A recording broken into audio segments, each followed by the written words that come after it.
गलती से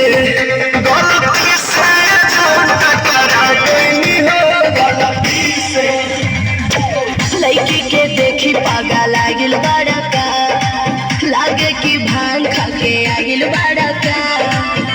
करत इशारा बाबू बहुत बारू भड़केलू कैलो मजाक पिया फराक वाली